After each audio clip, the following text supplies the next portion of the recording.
one spot over there. Where did you? Sorry? No, I'll just stand here. Ah. Just waiting for 1 second.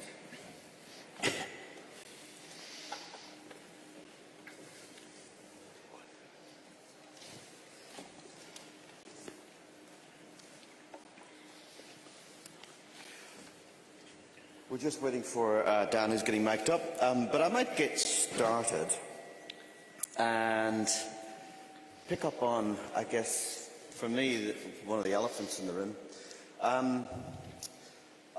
The forum is called Toxic Cities, and a lot of the ideas, opportunities and potentials that we're talking about are originating from cities.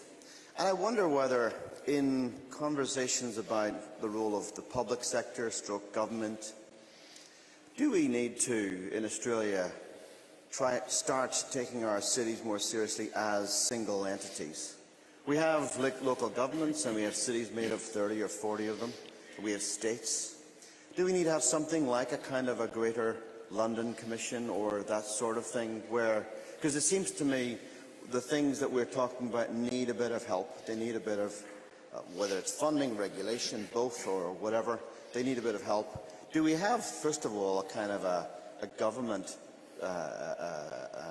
structure that can do that? What do we think? Do we need cities to take the front? It's interesting because City of Sydney and Melbourne City are very wealthy councils essentially and are often able to lead the way. They're often the ones that are able to do experiments with changing behaviour and changing technology, and they do things like the Graves and experiment with food waste. They're often able to do that. So I think they are able to lead a little bit, but it is frustrating, I think, that we don't seem to. It's like the further you get away from people, the further you go from councils up to state, up to federal, the more disconnect you seem to get and the less leadership you get at that level. So I don't know what's creating that problem, but it'd be great if you could get, if these cities could work together, they have an enormous amount of resources and can actually lead the way in a lot of ways. And I know these guys work with those kind of cities a lot to actually do that. So I don't know what body is needed, but it certainly needs more leadership. I guess another way of asking the question is, where do we see the leadership coming from those kind of, not so much, we've talked a lot about kind of entrepreneurs and small organisations and educational institutions, but within that, we, to some extent, is it possible to conceive of the kind of transformations we're talking about without some significant public sector support? And if so, where can we see the leadership coming from? I think leadership never comes from government. It always comes from people, and then governments follow. And that's just the reality of the way that it works. And I think if people demand it or people do it, and then politicians will follow. It's just brain damage trying to deal with local government, federal government, state government, councils, trying to justify stuff. It just doesn't work. I'm just going to take the opportunity to bring Dan Rosengard, who's our keynote speaker. Would you like to join us on the stage? Why not? Even though you haven't seen his work yet, you probably know it. But obviously for the somewhat self-serving reason that I think there is perhaps an argument to be said that one of the ways in which the Dutch have been so influential around the world in so many different ways, it seems to me there is a kind of a support network that allows that to happen. Would that be right? Would that be right? No, absolutely. Listening to the keynotes of you guys, it's not like it's money or technology, but there's really like imagination, how the future can look like. And if you can't imagine it, you won't get there. And what was very interesting to see that all you give us sort of itch and a scratch, especially your presentation, and feel very personally. And maybe that is the beginning of something new. Could I ask you, as someone who's literally just flown in a way, the conversation we're having here is quite Australian, or there's a kind of an Australian anchoring to a lot of the kind of case studies we're talking about. You go to a lot of forums and discussions and panels in this kind of territory. Is there anything you've seen today that is different than you would normally expect to hear? Well, it's interesting because when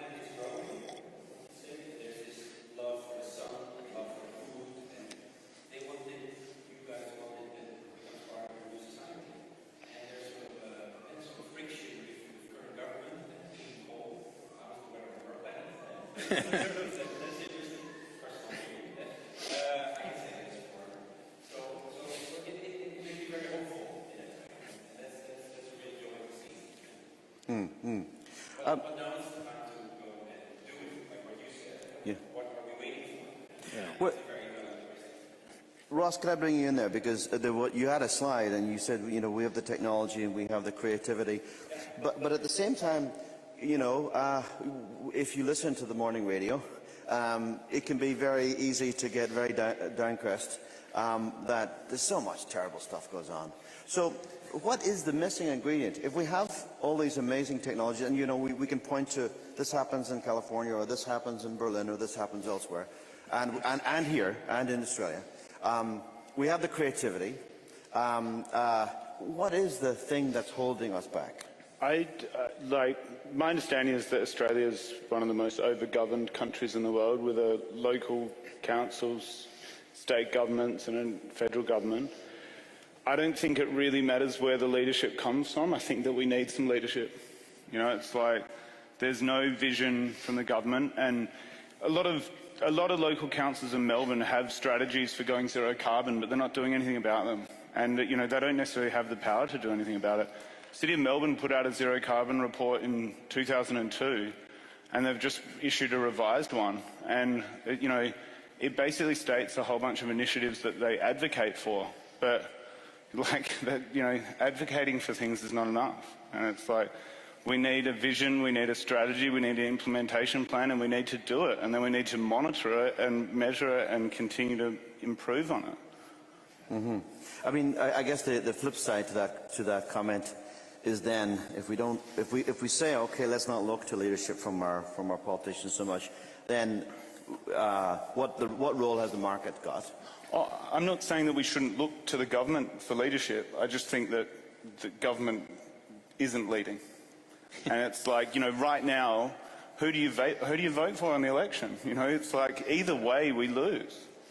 And it's like there's no government that's putting themselves out there saying, let's do this. If you look at like how solar's been supported, it's been diabolical in this country over the last 10 years. The state government has something different going on, then the federal government takes the incentive away, then the feed-in tariff gets put up, and the next government brings in and lowers it or gets rid of it. Yet, you know, I built my place 10 years ago and there were 65,000 houses in Australia with solar. Today there's 2 million. That's pretty much done by the people. You know, it cost us $35,000 to put a system that today is 10. And that's driven because people have installed them. We've got more solar panels than any other country in the world. And that's just purely driven by people wanting to do it. And there's very little government input in that. Except I would say it's interesting. I mean, that's where state governments, I think there has been some leadership. So some of the state governments have put in place higher feed-in tariffs or put in place, you know, cheaper solar panels and subsidise that kind of stuff. And it's interesting that leadership came from a state level. One of the reasons we have a lack of leadership at the federal level is in Australia we have this heavily carbonised economy. We have an enormous amount of power and donations coming from companies that benefit from the existing system. To be fair to politicians briefly, it's not just donations. It's also that if you look to certain parties, if you are the member for Mackay, you're unlikely to be talking about getting rid of coal because your entire electorate is good. There's those kind of power influences are there, and that's why we've been so slow. The fascinating thing we've been seeing recently in the lead up to this election is, oh my God, look at this. Tony Abbott believes in the Paris Accords, and you know, and Scott Morrison is talking all about solar power and carbon, all this kind of stuff. Why is that? Oh, that's because we're moving closer to the part where the population gets to talk, and that's through the vote. And the problem is that in Australia, at the federal level, we get to talk through the polls kind of every few years, and the donors and that kind of other power gets to talk the rest of the time. And that is why there's been a disconnect. And interestingly enough, I think also the reason it's become bigger now is we are, I think, as a population, it's becoming more accepted. The kind of climate change is real, it's an effect. We see this, you know, whether it's because of climatic changes over summer and this kind of stuff, we really feel it's real now, and that's leading to more pressure on politicians. So I think that Joost is right when he says it doesn't get led by the politicians, it gets led by us putting pressure, but what we're seeing now is that that pressure is starting to ramp up to the point where politicians are having to change. I actually think that some of that solar power, it has come from us buying solar, and it's proved. And it's, to be honest, I think if the old coal money had thought about it years ago and realised it was going to lead to proving this technology so much and actually leading to this take-up, they would have kicked up a bigger fuss than they did at the time if they'd realised it was going to happen. In the Age on last week, when 54% we've reduced our energy use in this state in the last 10 years. No one's talking about that. We've halved the amount of electricity that we use, yet we've added 700,000 people to the population of the state. Wow. That's a massive win. Sue-Ann? So what I'm worried about, because normally I don't talk about environmental things, I talk about social things. And I guess for me, it's that the tipping point in Australia always seems to be about when something becomes unaffordable or affordable, in the sense that energy prices have gone like this, right? So all of a sudden, wow, let's do renewables. And if you look at things like, okay, but they've been in Australia forever, like forever, and all of a sudden energy prices go like this, and so kind of the best thing that can happen is all the inappropriate ways in which we generate energy, the inappropriate ways in which we deal with food. If all of those things skyrocket, then all of a sudden the politicians might change, because the voter base then goes, hey, we can't even afford a banana, sorry. But so I keep coming back to, so why do we have to hit these tipping points? Why do we have to go there where the most marginalised, disadvantaged communities in the country are basically screwed, and until the middle class or whoever that has the swing seat? Why do we have to go there? But it's Yeah.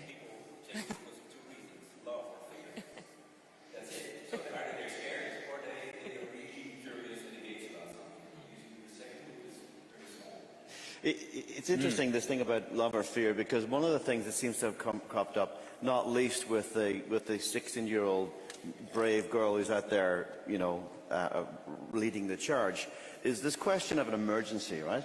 And there was a wonderful paper by Naomi Stead a couple of years ago where she talked about, for a long time we've been talking about this climate thing as like, let's not frighten the horses, let's just talk about the science, let's not get too crazy with this. But then she said, well, actually, for the Catholic Church, frightening people really badly has worked for hundreds of years. Maybe it's time to get a bit eschatological about this. Well, the hell scenario. What is the hell scenario? And actually talking about that.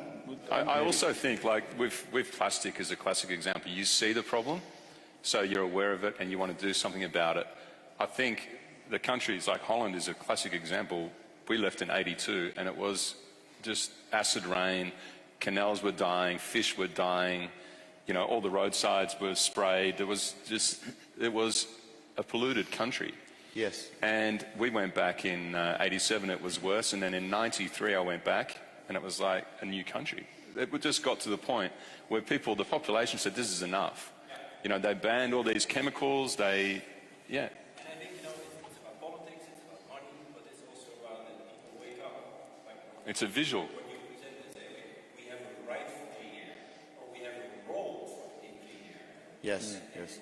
Clean water, clean energy. And the moment it becomes some part of your lifestyle, or your producer system, your architecture, then it's not about money or heaven or hell. It's like, why don't we have this? We want this.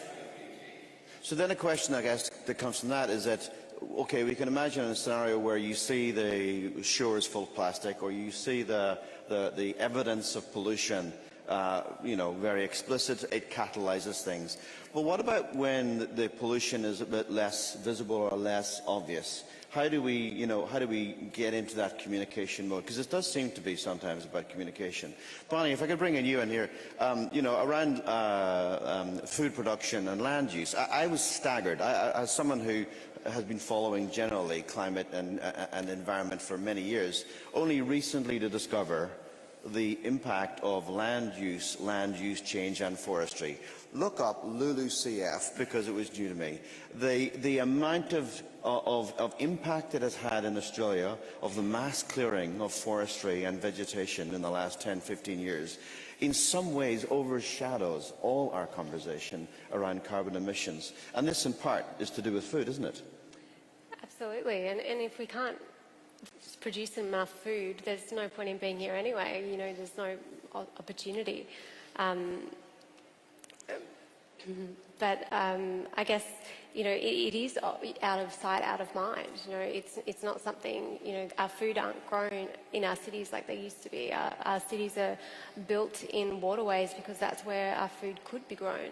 But of course now they're so toxic it's not possible. We've pushed the problem away, but by making it more remote, we've made it even worse for ourselves. We've added to the emissions that it produces through transport and through all of the just... Craig, as the communications man here, or the man who can speak to a wide audience, do you think that you can't help? I can't help seeing, on one hand, this need, the role of good quality communications as bringing around this catalyst in people's behaviour as being critically important. At the same time, one can't help thinking in the last few years the role of, say, investigative journalism, news journalism, a free press, etc., has been somewhat under siege. Are you broadly optimistic that the role that you play and others play in communicating to a national audience, are you optimistic about that in the future? Or? Yes and no. I think that one of the concerns I have is that in a lot of cases you end up preaching to the converted, you're preaching to the choir, and it's very difficult to get messages to. It's very different to change people's behaviour in that kind of middle area.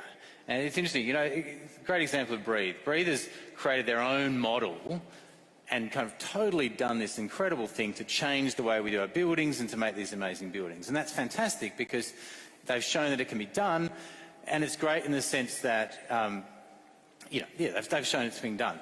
The frustrating thing about that, and this is what I find a lot of the waste of as well, is you go, okay, so that's one architecture firm that's done this, and as you say, your friends at all these other architecture firms aren't doing it. The question is, how do you then get it so that that becomes the norm? You've shown it can be done, that should then become the norm and get it to a... And that's where it does actually, frustratingly, I think, it requires somehow communicating to a broader audience. It needs to be that the Breathe model is on the block rather than the Bunnings model on the block. And you need to communicate that way, or you need to get the pressure through social media and other things to the politicians so that those things, the standards you've set become more standardised and become that, oh no, everyone does have to lift themselves. And that's the thing, is that when somebody shows, oh hang on, we can do this, we can go this higher level, frustratingly, off what doesn't happen is somebody is to go, oh, okay, well, we should push everybody else up to that level. These are the grateful things of innovation. I have my experience in so many times. I think you have as well. In the beginning, usually there are always some people saying it's not possible or it's not allowed. And once you've done it and you show that it works, you know what they say then? That's a good idea. Why haven't you done it before? Yeah. That's life. That's the package. Yeah. You got to deal with that. Yeah. It's really annoying, but it's part of the evolution we're in. But also, architecture and housing and buildings are the hardest to be, the reason why smartphones have gone the way that they have is because there was no regulation around that technology, because it didn't exist. So they were able to just move so fast. With buildings, there's legislation that's 150 years old. So everything is so difficult to change, and that's why, again, regulation impedes design and new ideas. And in a way, one of the unescapable observations about today is that you all are all in different ways polymaths, and I think there's something to come from that. So, for instance, what Sue-Ann didn't mention is that she's the research lead, I believe, in that project in Sydney. A lot of that is science and ecology, and you're a design professional. Bonnie, you're an architect, and you're talking about food. I think Joost, Ross, Dan, you epitomise, a broad brushstroke in terms of where I can't place you. I don't know quite in the disciplinary sense where that comes from. And the same for you, Craig. I think is there something to be said about the role? Do we need to challenge the disciplines? Do we need to challenge the departments of education? Challenge what we think, how we categorise our knowledge? I think, to be honest, all professions monumentally are shifting at this moment, and they have been for probably 30 years. I don't know that any architect has gone to a conference that hasn't been, architecture's dead, we're in a state of crisis. I'm sorry, but and landscape too, and engineering as well. And so professions in the built environment at least have gone, right, you know what, we can't do the same old, it's not working. You know, finite resources, also, you know, not that creative, you know, really. So I think in some ways those walls have been falling for a while, and I think people are accepting that. But I don't want to be an ecologist. I just want to work with a really good one. And I am, you know, I want to work with a really good person who knows about the microbiology of a goat gut. I really don't want to do goat autopsies, but I think that's probably the new way of looking at education. It's that, yep, you might know a bit about this, but who are the 10 people that you need to talk to? Yeah, exactly. And so that's a bit of a shout out to the design professionals, because one could argue that that is what you do, is you curate and bring together, at least, you know, when you're doing it well, lots of different specializations, and that would be certainly one of the things that architect would claim as a quality of the practice, is to bring together multiple parties to build one thing.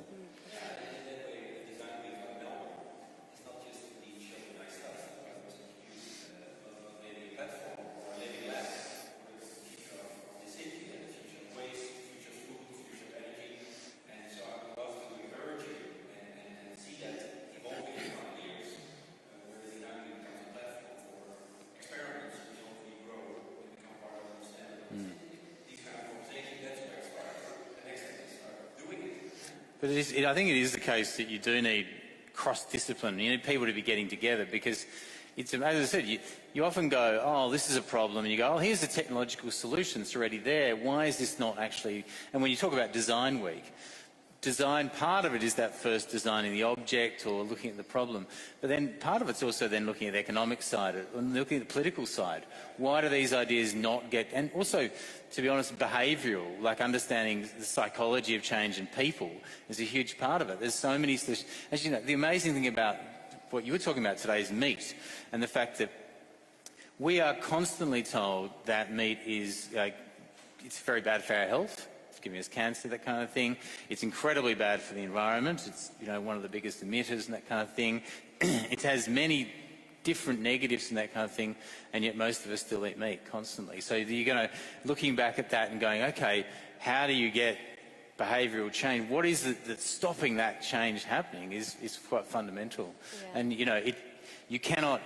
You kind of design has to understand, has to kind of talk at least about politics, it has to do economics, it has to be science, it has to be all of those things. Because if you miss one of them, yeah, experience as well, yeah.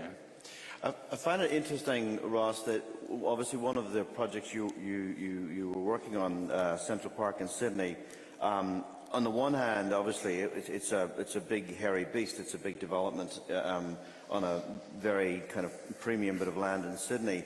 Did you find that, obviously, when you're presenting, it's, you know, fairly provocative, fairly no holds barred. Did you find that you needed to kind of soften your language in talking to Fraser Group and to the developers, or were they right up for it? Someone from Fraser's is right here. Because it's a great project, by the way. It's a leading... Just to be clear, I was an engineer in an engineering firm when I worked on that, but I do have it as a project on my website because it was my project. Right.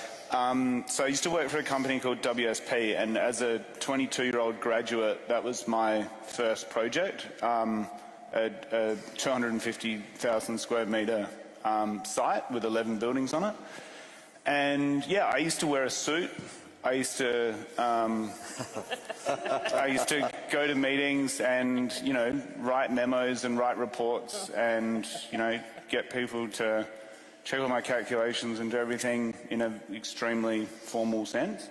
But I feel like I still, maybe I dress a bit more casually, but I still do things in the same way. I guess the question is more about reciprocity insofar as if we have our own specializations and knowledges around certain things and we want to make an impact in an environment where there are other people who have their own knowledge and expertise, do you feel that it's useful to, for instance, in a sense, the way Nightingale has done, to understand how the housing market works, to look at some graphs and then see how your operating model can impact that, which is kind of stepping out of your comfort zone to some extent.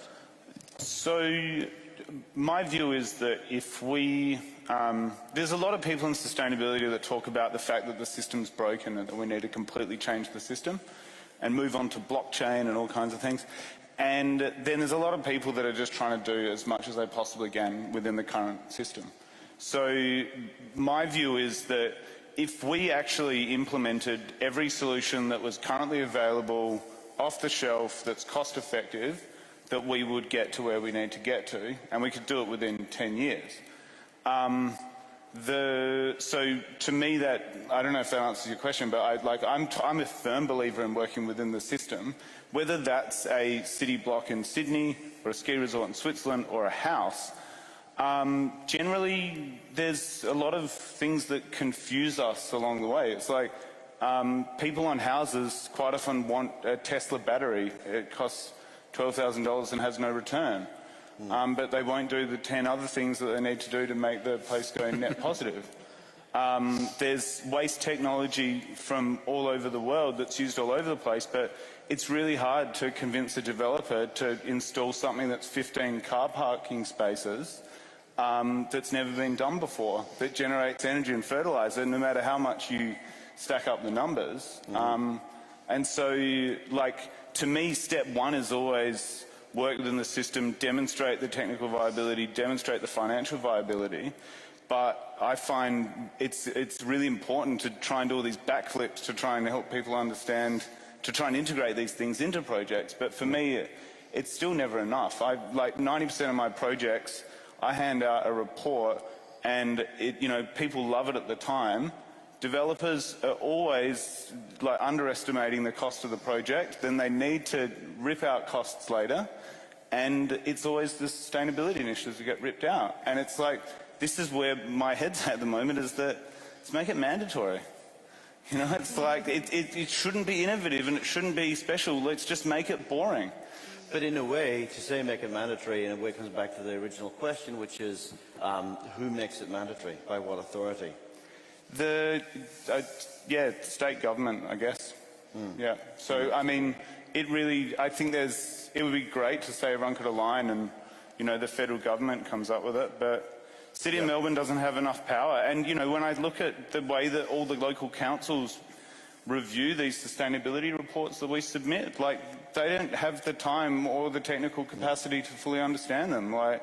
You can tell them a lot of things you're going to do and they won't understand. The current standards are so easy to meet. If you look at the Living Building Challenges, the developer that Profs work with in Sydney, they're building a shopping centre that far exceeds any Australian standard. They've had to go to this organisation in New York to try and, because there's nothing in Australia that will come close. So our standards are so low that they're so easy to meet. And then we'll just throw a few solar panels on and we'll just put, But equally, excellence in that regard isn't necessarily rewarded. So you might do a really wonderful job and you might be trying to weigh up, the cost of providing a home versus putting on extra panels. There's so many design decisions that go on, and if you really want to keep them in the project, you've got to play it off. But if we were rewarded for this excellence, in a way that you could become streamlined through certain government hurdles that you have to take through every project, the time is just it's debilitating to projects, and they get cut out. Yeah, the rating system for most of the local councils other than the city is BESS. And we submitted, we put forwards a water neutral strategy for 9 townhouses in Brunswick. And then we got asked later on to remove all of the water initiatives, and we got the same water rating. All right. It's like, it doesn't, this is where my view is. We should start with a benchmark of it's possible to financially viably build projects that don't make an impact on the environment anymore.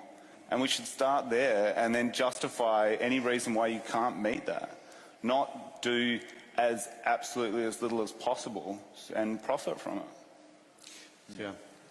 So I was thinking about like China, because I go there at least 4 times a year now. And when I first started going to China, it was one of those things where you went, oh, that's interesting. And now, of course, through various pressures, both bottom up and top down, they've decided no more coal. 2020, no more coal. They've decided no more waste. They've decided a whole bunch of things, right? And I know it's a different system of government and capitalism is an interesting idea, you know, but I keep coming back to, so why is a place like China can do this? And the people are, I have to say, most of the people that I work with in China are between 20 and 40 years old, and they're all on board and they're having a really interesting time with it, doing all sorts of wacky, innovative stuff that you kind of go, wow, we could never do that in Australia because it's risk adversity. And I keep coming back to, so what can I learn from China to bring back here about taking risks, worrying, and how do you talk to a local government or state government or prime minister about, hey, and my favorite example as of late is John Stanhope, who used to be the chief minister of the ACT, just decided that he was going to push for the National Arboretum, right? And he just said, look, I don't care, I'm going to be dead when the 200 forests of all these trees grow up. But it's 250 hectares of trees. It's the largest carbon sequestration project in the Southern Hemisphere. It's got rare and endangered species. It's got all this stuff, right? You'd think it's a no-brainer. But he decided for the last 5 years of his, you know, sort of candidacy and being in that position, he would get this bill. One guy. And he's fighting the feds, he's fighting the National Capital Authority, and it happened, and the trees are now doing amazing stuff. But it's like, so you kind of need a John Stanhope, you do need a top, perhaps a female would be good too. And you kind of need also the people here, and then you also, but China has kind of got that now.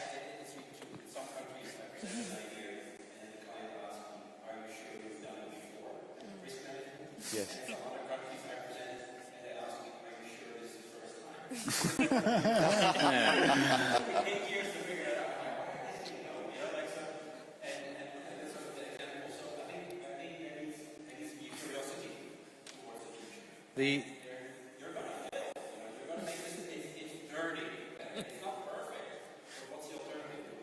That's the problem in us. Yeah. But that is the problem, and China can do it because it's a single-party dictatorship. And yeah. I'm not suggesting, you know, that does some great stuff. I don't know if that's the best model. You know, exactly. But that is it. And you do have to be fair to, like, this is politicians are not. You know, I certainly criticise them for the way in which they take the money and that kind of stuff.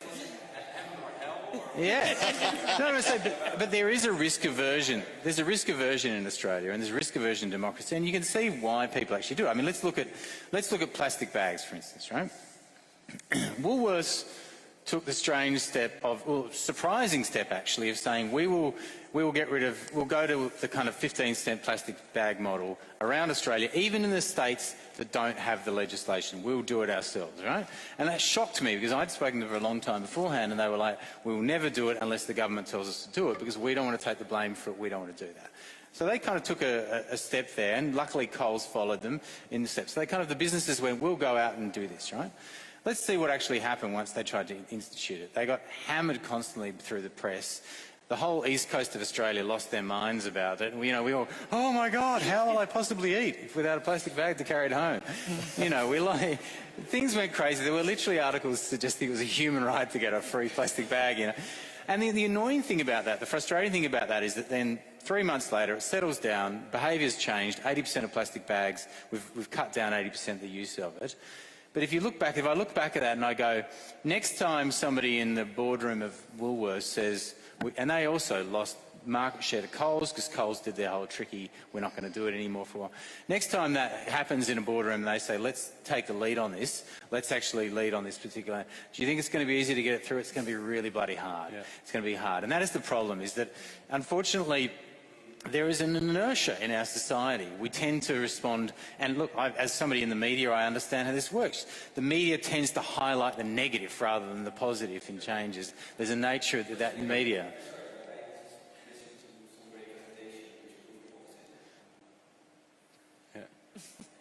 Well, it's a compliment ticket. It didn't prove the opposite, though. It didn't prove the opposite. It didn't prove the opposite because in actual fact what you saw is presentations of people showing great systems that do happen to a small extent, or could happen or should happen, and aren't happening. And that's because of the inertia in the system, and that's because of the fear of change at the political level, because of the fear of the media. So unfortunately, it's not happening. We need, well, Vladimir Putin's just come out, or not just, 6 months ago. So, Vladimir Putin's come out? I knew it. and so they're going to be organic by 2025. Imagine that. Yeah, well, again, single-party dictatorships obviously make better decisions. China, Bonnie said to me that there was a film called Plastic China that came out that the leadership of China saw, and within weeks, bang, no more plastic to China. So maybe we need to make a film and give it to. I'm going to wind this up here before we start next, advocating for communism, because I think there may be another way of interpreting things slightly. It seems to me that both in the presentations we've seen today, this afternoon, plus also in the waste challenge this morning, and when we were discussing the submissions that won and the challenges that they were trying to deal with, was that we have these great moments of, you might call design acupuncture, where you find something that's not right and you figure out a way of inserting yourself into the thing and doing something good in that spot. But what it seems to me that what connects a lot of the opportunity and agency of the people on this panel and people around the world who are working in this area is to think about what is the bigger system in which the thing that I'm working on, how does that operate? And getting an understanding, like Breathe has done, getting an understanding of that bigger system of housing, a massive, monumental, historic thing called housing, and try to understand what are the ways that we can innovate within the larger system. And I think each of you, through agriculture, through development, through energy, through in so many different ways, it's a question of what is the bigger system and how can the thing that I do help catalyze other things beyond that little moment of acupuncture. Would that be fair to say? On that point, I think we'll call it quits, because we are. I don't want to get too tired, because we have Dan Rosengard giving his keynote speech in a very short time, soon after 5 o'clock. So stretch your legs and go drink some water, go to the bathroom, come back for our keynote speak tonight. But before we finish, can we please join me in thanking Craig, Bonnie, Ross, Sue Ann, Joost and Dan.